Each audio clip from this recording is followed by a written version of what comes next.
Assalamualaikum warahmatullahi wabarakatuh. Banyak orang di antara kaum muslimin tidak menganggap bahwasanya mengingatkan orang dari kesalahan, kemungkaran, yaitu pelanggaran agama, bukan tanggung jawab dia atau bukan dosa bagi dia. Sehingga pada saat ada orang yang tidak sholat, dilihat depan matanya, ada orang yang berbuat zina, ada orang yang berbuat apa saja kemungkaran, dia menganggap itu adalah bukan urusan dia. Begitu pula pada saat seseorang melihat orang lain tidak mengerjakan kebaikan dan dia tahu itu adalah kebaikan, perintah dari Allah, apalagi kalau sifatnya wajib.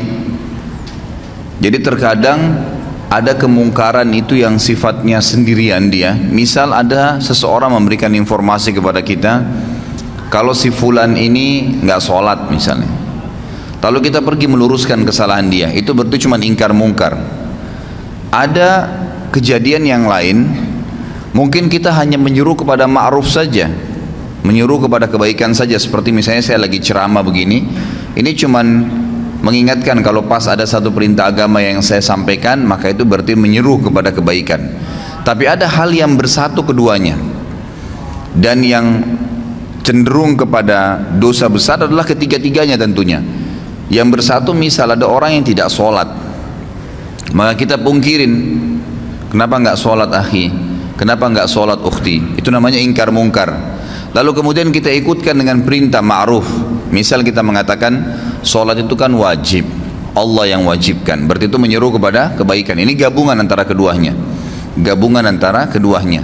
Jadi semua ketiga contoh tadi itu masuk dalam kriteria dosa besar yang kalau orang tidak melakukannya.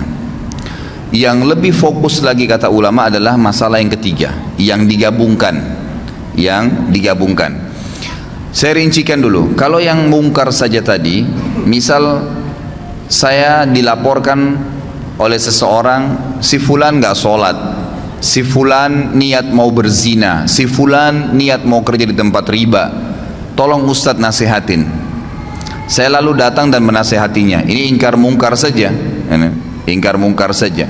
Nah ini kalau diminta kepada saya untuk meluruskannya, maka wajib saya harus bisa meluruskan. Kalau saya tidak luruskan, saya dosa besar, karena saya membiarkan orang terjerumus dalam perbuatan dosa besar itu. Tapi kalau yang sedang dia lakukan dosa kecil dan saya tidak luruskan, saya tidak ingatkan, berarti saya termasuk melakukan dosa kecil. Kalau menyeru kepada kebaikan, misal kayak ceramah seperti ini, maka ini lebih cenderung kepada hukumnya sunnah, kecuali memang ada satu kasus terjadi, seperti contoh besok Natal misalnya, lalu saya tahu ada kaum muslimin yang melakukan perbuatan ikut-ikutan, lalu saya tidak luruskan, saya tahu itu, saya tidak coba menyampaikan yang ma'ruf, gitu kan, maka berarti perintah agama memerintahkan agar kita merayakan Idul Adha dan tidak ada hari raya yang lain, mengingatkan kepada ma'ruf. Saya tidak ingatkan, maka saya berdosa besar. Tapi kalau umum saja penyampaian ceramah, itu hukumnya sunnah saja kalau dia sampaikan secara umum, gitu kan. Kemudian ada yang gabungan antara ingkar mungkar dan ambil ma'ruf tadi. Seseorang yang sedang tidak sholat di hadapan kita, lalu kita ingatkan, luruskan, lalu sekaligus kita sebutkan fadilah daripada ibadah itu, berarti menggabungkan keduanya. Lebih cenderung Imam Az-Zahabi mengatakan semua masuk dalam kriteria dosa, tapi ada rincian tadi. Cuman kalau digabungkan keduanya, ini sudah jelas dosa besar, mutlak, tidak ada lagi pendapat lain. Misal ada orang depan mata kita jelas-jelas berbuat kesalahan pelanggaran agama, ya, maka di sini wajib bagi kita untuk memungkirinya. Kalau tidak, dan sekaligus menggabungkan dengan ma'ruf, ya, diingatkan. Jadi jangan sampai teman-teman cuma bilang orang lagi berzina, jangan kamu zina, haram dalam agama. Itu nggak cukup, itu cuma ingkar mungkar. Harus digabungkan. Apa alasannya, apa solusinya buat dia? Karena zina itu perbuatan yang fahisyah, perbuatan yang buruk. Bayangkan kalau nanti perempuan yang kamu zinain ini hamil, bagaimana nanti citra nama kamu di keluargamu, di masyarakat? Bagaimana nanti kalau dia hamil kamu menghadapinya? menggugurkan juga adalah dosa haram yang lain. Kalau kamu punya anak, anaknya haram. Jadi kita berikan ma'ruf, ya, berikan selain ingkar mungkar, melarang dia, kita sampaikan juga kebaikan-kebaikan. Ada orang tidak sholat, tanya, kenapa akhi nggak sholat, gitu kan? Itu sudah ingkar mungkar ya, kenapa nggak sholat? Lalu kita masuk kepada ma'ruf. Sholat itu kan perintah agama, Allah subhanahu wa ta'ala yang wajibkan, pahalanya begini, begitu, begini, dan seterusnya. Maka ini penggabungan antara amar ma'ruf dan nahi mungkar. Kalau ada orang yang mengalami keadaan tadi, dia melihat depan matanya kemungkaran dan dia tidak pungkirin, dia termasuk orang yang melakukan dosa besar. Dan yang lebih berbahaya lagi, selama dia tidak meluruskan kesalahan orang itu dan dia sudah sempat melihatnya, dia tidak memungkirinya sama sekali, ya. Sebagaimana nanti akan kita jelaskan, ada 3 tahapan: mengingkari dengan tangan, mengingkari dengan lisan, atau mengingkari dengan hati.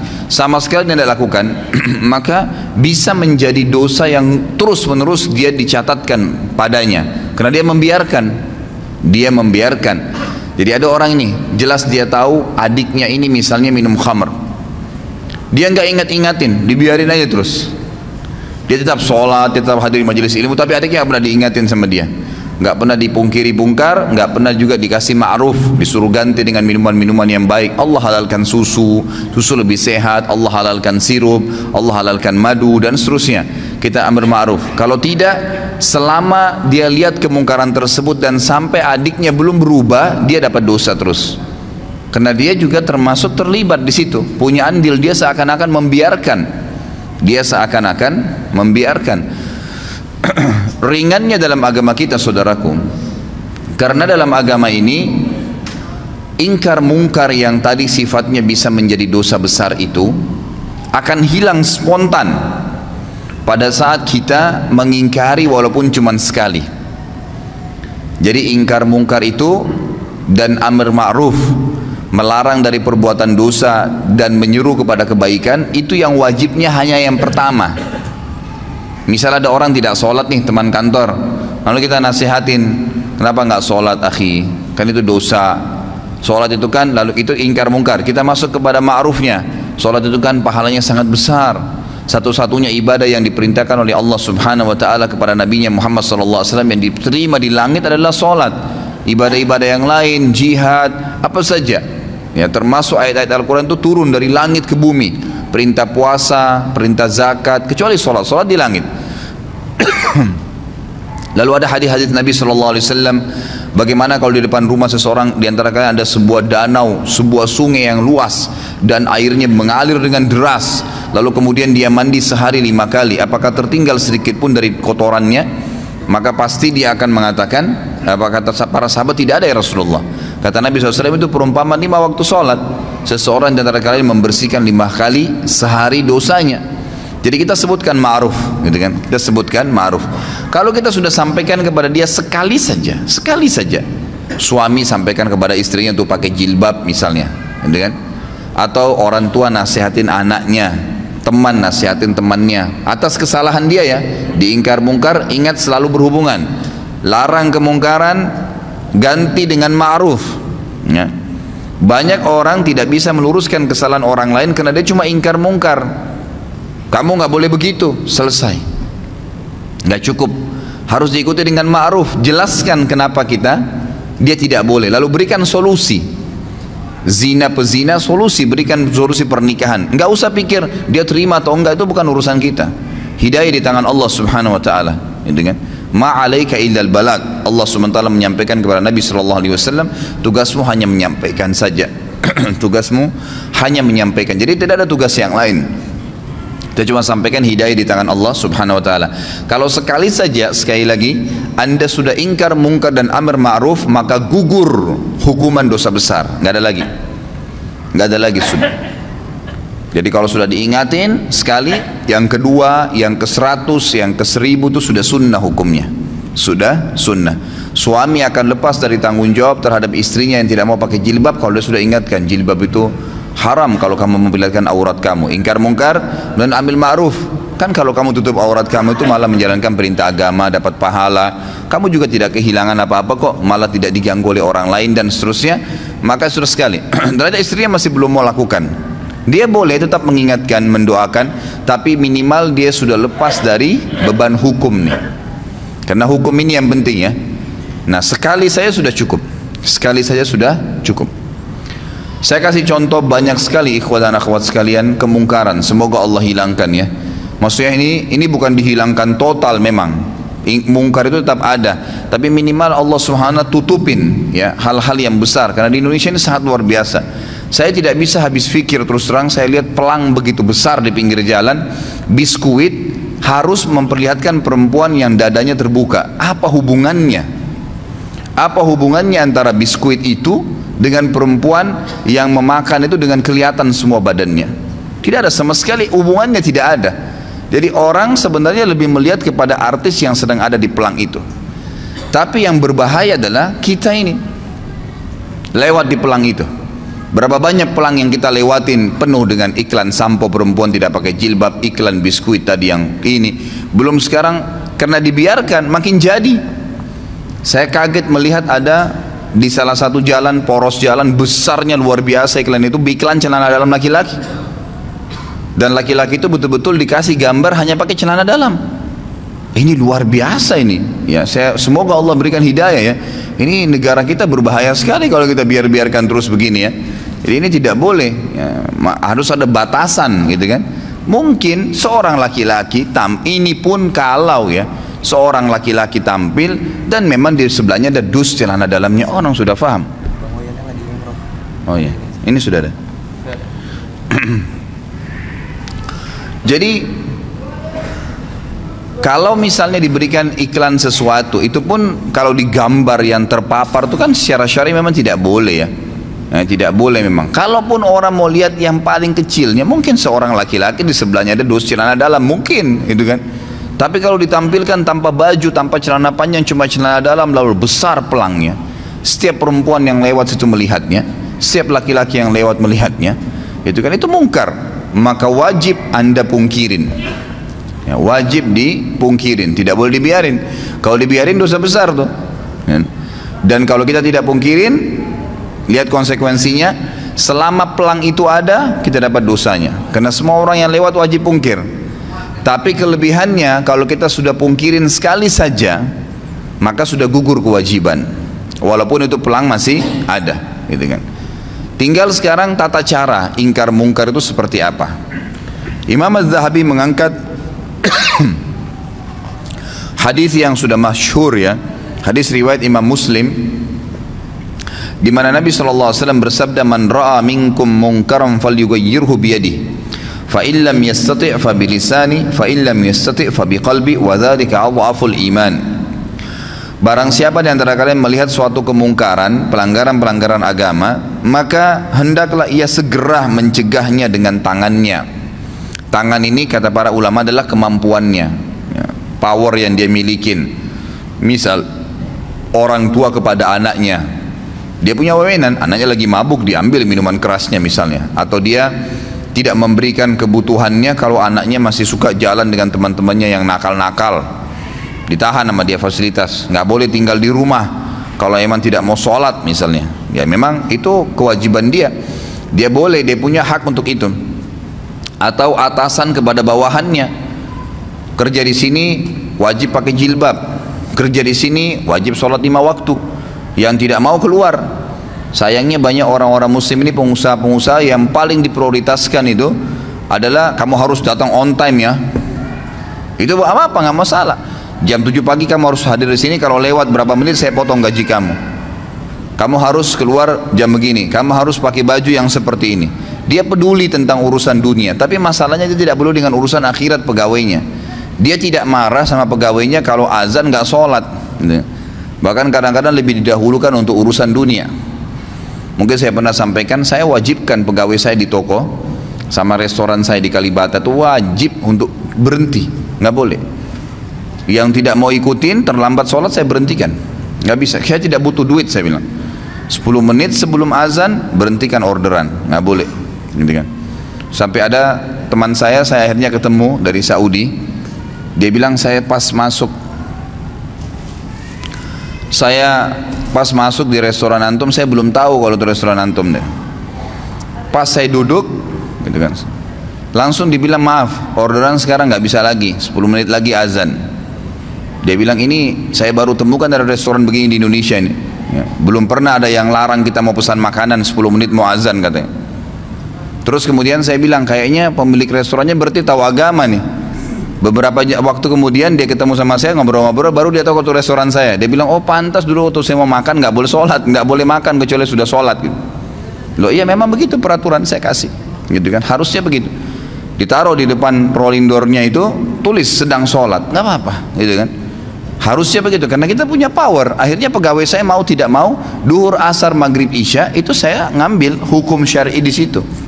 Dan orang-orang bahkan tidak jarang subhanallah orang yang lagi makan, orang yang lagi belanja di toko tuh ikut sholat. Oh di mana masjidnya mas? Oh di sana, ditunjukin. Pergi sholat dulu, balik lagi habis itu. Subhanallah, kenapa orang bisa pada saat kebelet kencing ke kamar mandi? Kenapa pada saat azan nggak bisa ke masjid? Nggak ketemu alasannya gitu. Kalau alasannya hanya karena mau jual produk, ikhwas sekalian, berapa banyak produk yang antum jual jedah sholat itu, dan berapa banyak kerugian pahala yang antum kehilangkan karena tidak sholat awal waktu. Orang kalau meninggal, ikhwas sekalian, ini antum camkan baik-baik kata-katanya. Kalau kita meninggal, tidak ada keinginan sedikit pun untuk kembali ke mobil mewah kita. Tidak ada keinginan sedikit pun untuk kembali kepada istri yang cantik atau suami yang gagah. Tidak ada keinginan lagi untuk kembali melihat anak-anak. Nggak ada keinginan lagi untuk menikmatin ranjang yang mewah. Nggak ada keinginan lagi menikmatin rumah yang bagus. Nggak ada lagi. Semua orang yang meninggal, apa kata Allah SWT? Ya, orang-orang itu akan mengatakan, Rabbirji'un, ya Allah kembalikan saya, la'alli a'malu salihan fima tarakt. Siapa tahu saya bisa, kalau saya bisa kembali lagi ke dunia, ya saya akan kembali dan saya akan beramal soleh. Mau berharap kembali sekali saja sholat awal waktu, mau kembali sekali saja sujud, mau kembali baca 5-6 ayat Al-Quran, mau kembali selesaikan zikir pagi sore, mau kembali amal-amal soleh. Enggak lagi antum pikirin tuh kantor kita, ya baju, mobil. Orang kalau sudah mati nggak ada pikir itu. Mau kembali dunia karena mau mengejar amal solehnya. Sayangnya kita subhanallah lebih dahulukan kamar mandi karena ada hajat duniawi daripada kita harus berwudu dan pergi sholat ke masjid, gitu ya. Padahal berapa menit yang diambil, ya, berapa menit, nggak ada sama sekali ya yang diambil waktu di situ. Jadi harus mengingkari dengan tangannya. Kalau tidak bisa, kata Nabi SAW, maka dengan lisannya. Nasihatin, ikhwah, biasakan keluar mulut. Orang bisa ngomong semaunya di TV, di media. Orang yang tidak punya ilmu, tidak punya akhlak, ngomong. Nggak ada tata krama dalam ucapan-ucapannya. Kadang-kadang sampai mencoreng kehormatan agama. Ngomong semaunya. Kenapa anda ini, atau antum ini yang sudah faham agama, tidak bicara kebaikan? Syaitan kadang-kadang membuat kita ragu untuk menyampaikan. Sampaikan saudaraku. Saf miring, maaf miring pak, safnya luruskan, selesai kalimat. Nggak ada orang tiba-tiba tonjok kita gara-gara ngomong gitu. Orang tidak normal itu. Apalagi kalau sudah masuk masjid mau sholat, insya Allah pasti dia bergerak kok, gitu kan. Kalau dia sudah ingatkan sekali tetap aja nggak mau, dia seakan-akan tidak mau dengar, sudah. Tapi kita sudah lepas dari tanggung jawab hari kiamat, harus itu ya. Dalam sebuah hadis yang sahih riwayat Imam Ahmad, kata Nabi SAW, siapa yang lihat kemungkaran pada seseorang dan dia tidak memungkirinya secara sengaja nih, betul-betul dia tahu di depan matanya. Jadi bukan misal ada orang berbuat mungkar di layar TV, kita nggak mungkin pungkirin kan, maksudnya tidak mungkin pungkirin dengan tangan ya, bisa dengan hati mendoakan. Tapi di sini kalau ada orang yang lihat depan matanya, dia tidak pungkirin dengan tangannya, dia tidak pungkiri dengan lisannya, maka ini berbahaya sekali. Selama itu ada maka akan menjadi dosa, selama dia lakukan akan menjadi dosa buat dia. Tapi dia kalau pungkirin sekalian lepas dari beban hukum. Tapi hadis ini sangat tegas nih. Siapa yang lihat kemungkaran pada diri seseorang lalu dia tidak pungkirin dengan tangannya kah, dengan lisannya kah, atau nanti saya jelaskan dengan hati yang selemah-lemah iman di situ, maka orang yang berbuat mungkar itu akan datang hari kiamat di depannya Allah, lalu mencekik leher orang yang melihatnya berbuat mungkar dan berkata, ya Allah, orang ini lihat saya buat mungkar dan dia tidak ingatkan, maka hukumlah dia. Bayangin tuh. Jadi kita nggak boleh masuk surga sendirian. Ingatkan orang, saudaraku. Lisan itu ucapkan kalimat yang baik. Kata Allah SWT dalam Al-Quran, wa mathulu kalimatin tayyibatin kasyajaratin tayyibatin asluha thabitun wa far'uha fis sama. Perumpamaan kalimat yang baik tuh, nasihat, zikir, ayat Al-Quran, seperti sebuah pohon yang ditancap ke dalam bumi lalu tumbuh dengan sangat kuat dan kokoh sampai menjulang ke langit, gitu kan. Jadi tu'ti ukulaha kulla hinin bi'idni rabbiha. Selalu saja pohon itu bermanfaat. Buahnya kah, daunnya kah, naungannya kah, orang bernaung di bawahnya akan bermanfaat. Seperti itu kalimat yang baik. Ucapkan, sampaikan, gitu kan, selalu. Kemudian yang ketiga adalah mengingkari dengan hati. Dan ini selemah-lemah iman. Dan kata para ulama, Imam Az-Zahabi memasukkan ingkar mungkar ini dalam dosa besar karena adanya sabda Nabi SAW di akhir hadis ini, وَذَلِكَ أَضْعَفُ الْإِيمَانِ, dan itu selemah-lemah iman. Artinya tidak ada lagi hitungan iman setelah itu. Jadi ada ancaman tapi seperti tidak kelihatan secara tulisan, gitu kan. Ingkar mungkar dengan hati, lewat di pelang, ya Allah mudah-mudahan saja engkau hilangkan ini, ya Allah saya tidak senangin ini, ya Allah berikan atasan saya hidayah, ya Allah berikan hidayah orang tua saya. Tapi itu selemah-lemah iman. Cuman itu ingkar mungkar juga termasuk. Kalau sudah sekali saya dalam hatinya mengatakan, ya Allah tolonglah berikan hidayah, ya Allah ginilah, sudah selesai. Dia sudah lepas dari hukuman dosa besar ini. Yang penting ingkar mungkar dulu. Dan ingat, selalu ikutkan dengan ma'ruf, ya. Jadi misal, ya Allah buatlah dia berhenti untuk tidak sholat dan mudahkanlah dia untuk mengerjakan sholat itu. Karena kadang-kadang doa kita Allah berikan seperti yang kita minta, ya. Ya Allah buatlah istri saya pakai jilbab misalnya, gitu. Lalu berhenti sampai di situ. Ya sudah dia pakai jilbab, tapi pakai jilbabnya kita belum tahu bagaimana. Tapi ya Allah berikanlah dia hidayah supaya dia tinggalkan dosa kelihatan auratnya ini, lalu berikanlah dia hijab dan buat dia istiqamah di hijab itu. Berikan dia hijab yang syar'i yang betul-betul dia sadari itu adalah sebuah kebaikan. Lengkap doanya minta kepada Allah SWT. Maka itu sangat baik, ya itu sangat baik. Jadi ingkar mungkar dalam hati pun harus, ya harus. Dan juga dari sisi lain kata para ulama, hikmah, tentu ini sangat peka ya. Hikmah yang sangat besar daripada ingkar mungkar amar ma'ruf adalah bagaimana supaya ma'ruf itu, perbuatan-perbuatan baik selalu meninggi karena banyak orang yang kerjakan, dan mungkar nanti akan teredam. Karena setiap orang diantara kita kalau dia jalan dari masjid ini misalnya pulang ke rumahnya sebentar, pasti dari masjid ini ke rumahnya itu akan banyak sekali kemungkaran. Bayangkan kalau seseorang di antara kita, anggaplah kita yang hadir di sini misalnya 200 orang. 200 orang ini kalau pulang menuju ke rumahnya misalnya, nah itu. Kira-kira pada saat dia pulang menuju ke rumahnya, dia lihat 10 kemungkaran dan dia pungkirin 10 kemungkaran. Berarti kita punya 2000 kemungkaran yang kita luruskan. Gitu kan? Contohnya saja, walaupun dengan hatinya berdoa kepada Allah SWT. Kalau dia bisa dengan lisannya, baiklah, alhamdulillah, gitu kan, dan seterusnya. Jadi ini bab yang harus kita jadi. Ini kesempatan pahala. Pahala yang paling banyak kata para ulama yang bisa didapatkan oleh seseorang dari amar ma'ruf nahi mungkar. Itu yang paling banyak. Karena banyaknya kemungkaran di jalanan, kan gitu. Ada orang perempuan yang lewat tidak pakai jilbab, berapa banyak tidak pakai jilbab. Kita tidak harus melihat, tapi mengatakan ya Allah berikanlah hidayah kepada semua orang-orang yang perempuan yang tidak pakai jilbab ini, dan siapapun yang seperti dia seluruh dunia. Berapa banyak pahala yang kita bisa dapatkan. Jadi ini hal mendasar yang harus difahami dalam masalah ingkar mungkar ini. Imam Az-Zahabi masukkan dalam kategori dosa besar yang ke-78. Kemudian beliau mengangkat juga hadis yang lain. Ini diriwayatkan oleh Imam Muslim juga dalam Kitabul Iman, hampir sama dengan tadi yang pertama, atau sama dalam Kitabul Iman cuma beda nomor hadis. Dalam hadis yang milik Imam Muslim kata beliau tentang kezaliman, bunyinya ada awal hadisnya, tapi ini beliau angkat cuman pertengahan hadisnya.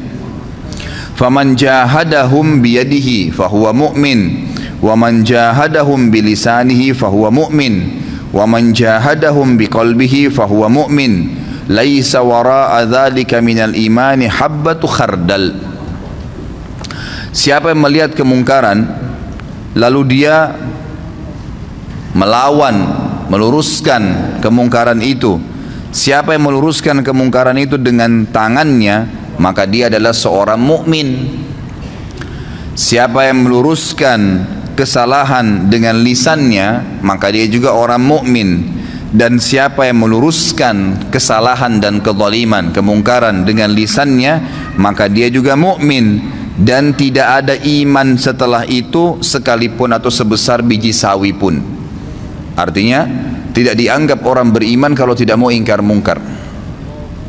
Ada hadis yang agung riwayat Bukhari di mana Nabi SAW bersabda, suatu hari pernah Jibril diutus oleh Allah untuk menghancurkan satu negeri. Pada saat Jibril tiba di negeri itu, Jibril berkata, ya Allah, kata Allah, ini hancurin negeri itu. Kata Jibril AS, ya Allah, di negeri itu ada hambamu fulan, orang saleh. Ada hambamu fulan, orang saleh. Kata Allah SWT, mulai dari orang itu, azab yang akan saya turunkan ini mulai pada orang itu, karena dia tidak pernah menyeru kepada kebaikan dan melarang kemungkaran. Ini banyak orang ini, cirinya di Indonesia banyak sekali. Dia azan ke masjid, tapi nggak pernah mau tahu tetangganya sholat kah, orang yang dilewatin kah, padahal cuma tinggal ucapin. Saya kadang-kadang kalau lewat di masjid dekat rumah saya, lagi duhur, banyak penjual-penjual ya kaki lima atau orang yang mampir, mereka istirahat di teras masjid, tapi nggak sholat. Nggak sholat, subhanallah ya, semoga Allah berikan hidayah. Saya lewat cuma mengatakan, Pak, Mas sholat Pak, padahal sudah dengar azan tuh kan. Mereka tetap duduk aja, kita coba ingatkan, Pak, Mas sholat. Kan? Kadang-kadang pernah ada ibu-ibu juga situ jual gado-gado, Bu, luhur Bu, sholat. Hanya itu saja. Tidak pernah tuh ada yang ngomong kasar sama saya. Yang ada cuma, oh iya terima kasih Pak, cuman gitu saja. Tapi saya sudah dapat pahalanya, saya juga sudah lepas dari dosa besar, dan lepas daripada ancaman tadi orang yang berbuat kemungkaran yang tidak dipungkirin akan mencekik leher orang yang melihatnya kalau tidak mengingatkan pada hari kiamat, nuntut sama Allah di mahkamah Allah agar orang ini dihukum, ya, orang yang dia berbuat kemungkaran ya. Makanya di sini harus kita biasakan diri kita, ikhwas sekalian. Yakinlah bahwasanya agama ini adalah agama yang lurus, agama yang benar, agama yang paling diterima di sisi Allah Subhanahu wa taala. Maka kita harus bangga dalam menjalankan agama ini. Banyak orang tidak mau amar ma'ruf nahi mungkar, tidak mau menyuruh kepada kebaikan agama ini, tidak mau melarang dari kemungkaran. Itu karena alasan mungkin dia masih belum yakin tentang kebenaran agama. Kalau dia yakin, kenapa harus ragu? Kenapa harus ragu? Akhwat kita di belakang sana, kenapa ragu? Ukhti pada saat ketemu dengan seorang muslimah tidak pakai jilbab, tanya dia, kenapa enggak beli buku? Buku sering saya bawain, buku-buku ada dulu, saudariku apa yang menghalangi untuk berhijab, harganya mungkin cuma 10 ribu, 12 ribu rupiah. Beli 10 biji, 100 biji, sedekahkan, setiap ketemu orang bagi, gitu kan, kasih. Itu nanti yang kita harapkan, dan kita bersyukur pada Allah pada saat meninggal, berharap bisa mengulangi perbuatan-perbuatan itu, karena sudah tidak bisa lagi menambah amal pada saat meninggal. Ya tentu kalau laki-laki masih ada pembatas dengan wanita kalau dia mau ngomong dalam syar'i ya. Tapi kalau akhwat kita, berapa banyak kesempatan untuk antunna, untuk kalian maksudnya ya. Kalau laki-laki biasanya dikatakan antum ya, kalau perempuan antunna, untuk antunna lakukan ya. Banyak sekali menyuruh perempuan-perempuan itu pakai jilbab, lagi belanja pakaian di pasar tidak pakai jilbab. Bu, assalamualaikum, salam, muslimah, iya. Bu, kakak pakai hijab Bu ya, mungkin dengan sambil bercanda, ibu kalau pakai hijab cantik juga kok, misal gitu kan. Itu kan perintah agama, sambil ngobrol, sambil bayar, siapa tahu Allah berikan hidayah. Bayangkan kalau semenjak itu kemudian dia pakai jilbab, misal dia pakai jilbab, selama dia pakai jilbab sampai dia meninggal, Anda dapat pahalanya, karena Anda penyebabnya, gitu kan. Nabi SAW jelaskan kan, man dalla ala khairin kana lahu mithal ajri fa'ilihi min ghairi an yanqus min ajri fa'ilihi syai'a. Siapa yang menyuruh kepada kebaikan, maka dia akan dapat pahala pelaku kebaikan itu tanpa dikurangin sedikit pun dari pahala pelaku kebaikan itu. Misal saya suruh orang pakai jilbab tadi, kemudian dengan dia pakai jilbab dia dapat 1000 pahala. Maka Allah memberikan saya bonus karena saya menyuruh dia, maka saya akan dapat pahala 1000 seperti dia, tanpa mengurangi pahalanya, Itu luar biasa. Maka semestinya kita coba gunakan kesempatan gitu. Saya masih ingat terus ya, terngiang-ngiang teman dekat saya Alia Rimi di Mekah, semoga Allah jaga beliau. Subhanallah, sudah berapa tahun putus hubungan, sekarang baru masuk ke WhatsApp saya kemarin. Saya ingat betul dia sama istrinya di Indonesia waktu masih tugas ngajar, dosen di Indonesia 4 tahun. Dia sahabat dekat saya. Selalu dia, subhanallah, kalau jalan ke mall, jalan ke pasar sama istrinya, selalu dia bawa buku terjemahan bahasa Indonesia dan ditaruh di tas istrinya. Kalau ada pegawai perempuan, apa saja, aksesoris, jual di restoran, apa segala, ditanya, suruh istrinya tanya, muslimah bukan muslimah, kenapa nggak pakai hijab, gitu kan? Kadang-kadang cuma dijawab dengan senyum, kadang-kadang oh iya, ya. Kalau cuma ditanya kenapa tidak pakai hijab, pakai ingkar mungkar ya. Harus ikutin dengan ma'ruf. Begini langsung, ya. Langsung dijawab, langsung diberikan gambaran kenapa nggak pakai hijab. Hijab itu perintah agama loh. Nah, jadi ada ma'rufnya. Ada yang memotivasi dia, jangan di-cut di situ saja. Kenapa nggak pakai jilbab? Dianggap dia dihardik. Tapi kalau kita masuk ke amar ma'ruf, dia merasa dididik, gitu kan? Dengan cara apa? Kita mengatakan pakai hijab itu adalah perintah agama. Bayangkan kalau setiap orang melihat Anda, dan itu dari sini saya tempat kerja, pulang ke rumah 10 orang yang dilewatin, mungkin ada tukang becak, tukang gerobak, supir taksi, siapa sajalah orang yang lihat, setiap laki-laki lihat dapat dosa. Ngapain panen dosa itu untuk apa? Misal kita sampaikan, subhanallah, mungkin dia dapat pahala, gitu kan. Saya pernah amalkan, saya akhirnya semenjak itu ya, semoga Allah berikan beliau pahala, saya coba kemanapun saya pergi, saya coba bawa buku-buku. Kadang-kadang saya mampir di pinggir jalan penjual buah, kalau ibu-ibu yang jual saya tanya, muslimah? Iya. Kadang-kadang cuma pakai topi di kepalanya, dianggap sudah hijab tuh, ya. Coba kita ingatkan, bu, pakai jilbab itu dalam Islam wajib, bu, itu kan diperintahkan oleh agama, dan leher itu termasuk aurat, gitu kan. Ada buku, ini ada buku mungkin ibu bisa baca. Ada penjual nasi padang di dekat rumah saya. Pas saya masuk, ini suaminya masya Allah suka hadir di masjid sama saya gitu, dekat rumah.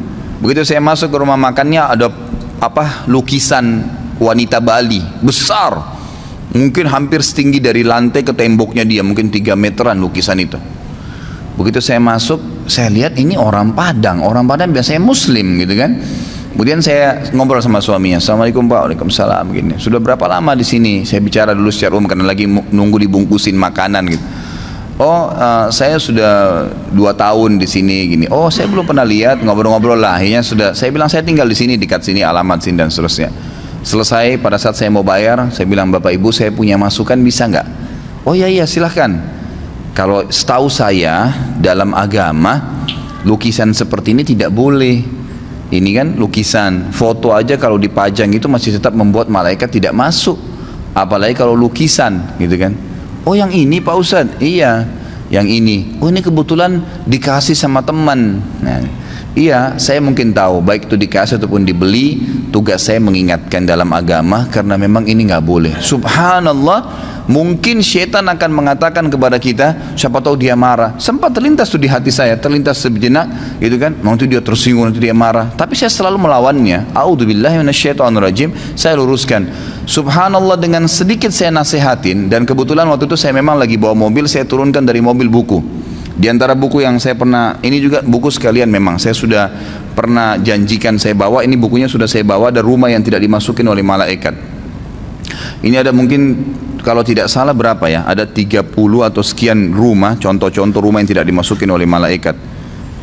Ada, ya dia pakai F ya, saya kurang tahu ini jumlahnya, tapi yang jelas ada banyak sekali buku-buku rumah-rumah yang tidak dimasuki malaikat. Rumah orang yang memutus silaturahim, rumah orang yang mendurhaka orang tua, rumah orang yang memakan harta anak yatim, rumah yang memakan harta riba, rumah yang di dalamnya terdapat anjing, rumah yang ditempati oleh syaitan karena tidak ada zikrullah, tidak ada membaca Al-Quran di dalamnya, rumah yang penghuninya terbiasa mencaci maki, baik itu sahabat, orang-orang soleh, orang yang sudah meninggal, rumah ya, yang di dalamnya tergantung gambar dan patung. Nah ini yang disebutkan oleh beliau di sini di halaman 100. Lalu beliau sebutkan sebab pengharaman gambar lukisan tangan, hukuman dan azab bagi orang yang membuat gambar, dan juga hukuman bagi orang yang sengaja memajangnya.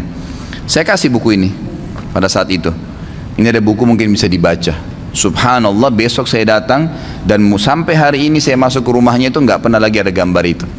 Kadang-kadang waktu saya mampir saya bercanda, udah nggak ada gambarnya Pak. Iya Pak Ustadz, sudah, alhamdulillah. Ya kami juga baru tahu kemarin. Malah sebenarnya mereka tambah dekat dengan saya itu Pak, dengan ingkar munkar dan amar ma'ruf tadi. Yang awalnya syaitan kadang-kadang buat kita ragu, ya, buat ragu.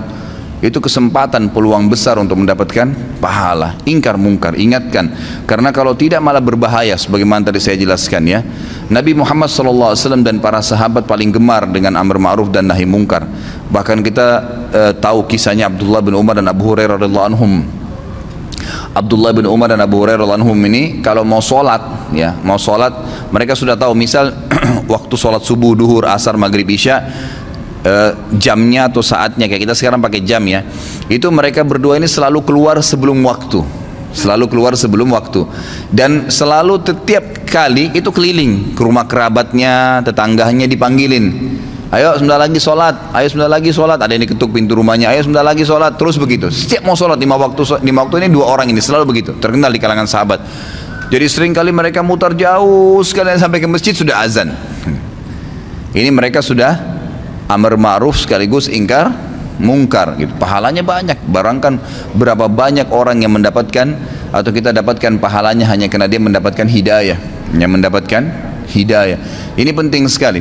Sekarang banyak sekali wasilah ya, banyak sekali cara untuk menyampaikan yang ma'ruf dan melarang kemungkaran. Kalau sekarang mungkin dari BlackBerry sudah ada, di WhatsApp sudah ada, dan salah satunya sudah saya bahasakan kan ya, bisa diambil, tinggal buka YouTube, ambil ceramah saya, tinggal dipencet ada titik 3 di sebelahnya gambar ceramah saya itu ada bagikan, tinggal ambil share, bagi kepada teman-teman gratis. Yang ngomong saya 2 jam, Anda cuma tinggal pindahin, pahalanya sama ya.